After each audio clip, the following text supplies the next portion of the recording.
Bugun O'zbekiston Badiiy akademiyasining markaziy ko'rgazmalar zalida xalqaro an'anaviy tasviriy va amaliy san'at festivali o'z ishini boshladi. Har yili ko'plab yosh ijodkorlarni kashf etayotgan turli mamlakat rassomlari bilan ijodiy hamkorlikni mustahkamlab borayotgan ushbu festival bu yil ham o'z oldiga katta maqsadlarni qo'ygan.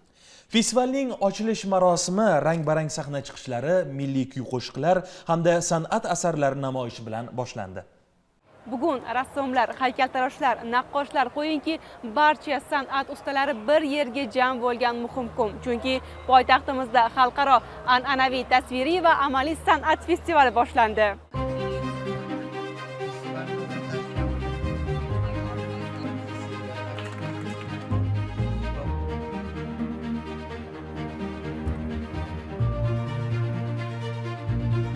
Festival milliy san'atimizni avloddan avlodga o'tib borayotgan boy merosini targ'ib qilish, ijodiy almashinuv, yangi iste'dodlarni kashf etish,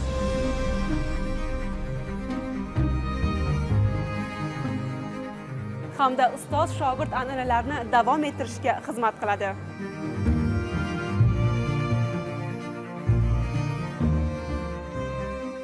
Bu yilgi festivalimiz ko'rib turibsiz, har yilgi festivallarimizga nisbatan avvalambor qatnashchilar soni bilan tubdan farq qiladi. Yoshlar orasida iqtidorlar juda ham ko'p. Hozirgi kunda mana shu iqtidorlarga e'tibor bermasak, ana shu iqtidorlarni ma'lum bir darajada qo'llab-quvvatlamasak, ularni ijodini ko'rsatishga mana shunaqa shart-sharoit yaratmasak, qolaversa ularni ham bir ijodkor sifatida bir ruhlantirmasak, menimcha ko'plari so'nib qoladi.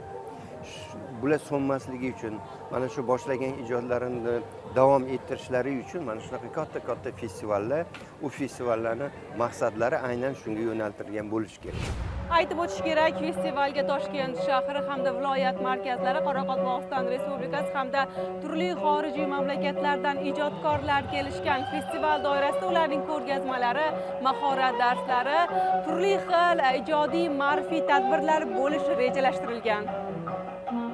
Ko'rib turganingizdek, bu rasmlarimizni hammasi talabalar va o'zimiz tomonidan chizilgan. Festivaldan juda katta umidim bor. Yana birinchi o'rin, oltin medalni qo'lga kiritishni xohlayman. Namangan viloyati Uchqo'rg'on tumani san'at internet maktabidan kelganman.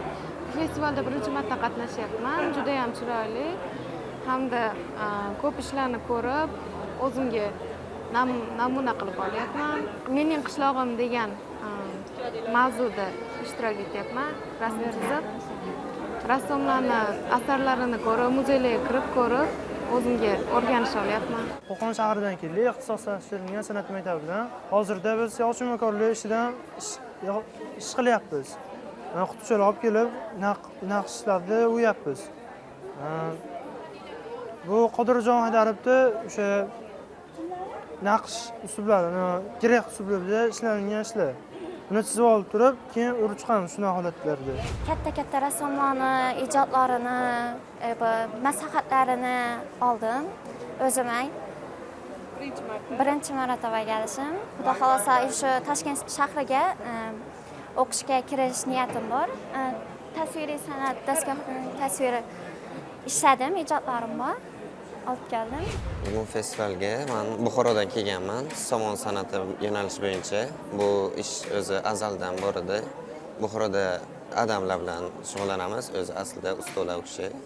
Qiyinchiligi kuydirishda birinchisi, ikkinchisi keyin buni taxlashda. Mana bu somon yopishtirib chiqishda. Birinchi bu narsa mana bu holat bo'ladi, somon bo'ladi. Keyin ichi ochiladi buni. Ochilgandan u tuglanadi, keyin bu narsa chiziladi. Mana bu ruchka bilan ustiga keyin anaqa somonlari yopishtirib chiqiladi, detal bo'ladi har bittasi. Keyin oxirgi jarayon kuydirish bo'ladi.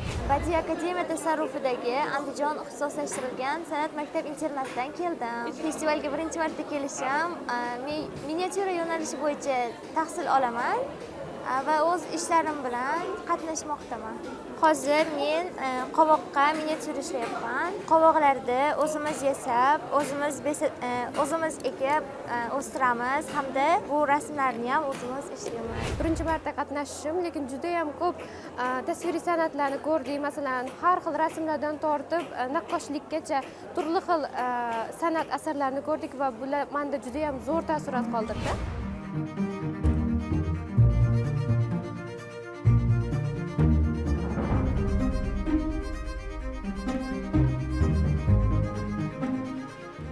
Ma'lumot uchun festival tadbirlari Badiiy akademiya tasarrufidagi bir qancha ko'rgazma zallarda, jumladan Markaziy ko'rgazmalar zali, Ko'yi Hirema madaniyat karvonsaroyi, Toshkent fotosuratlar uyi, Akademiya galereyasi hamda Kamoliddin Behzod nomidagi Milliy rassomlik va dizayn instituti ko'rgazma zali, Respublika ixtisoslashtirilgan dizayn maktabi ko'rgazma zalida bo'lib o'tishi rejalashtirilgan. Shuningdek, O'zbekiston tasviriy san'at galereyasida ham bir qancha ko'rgazmalar bo'lib o'tadi.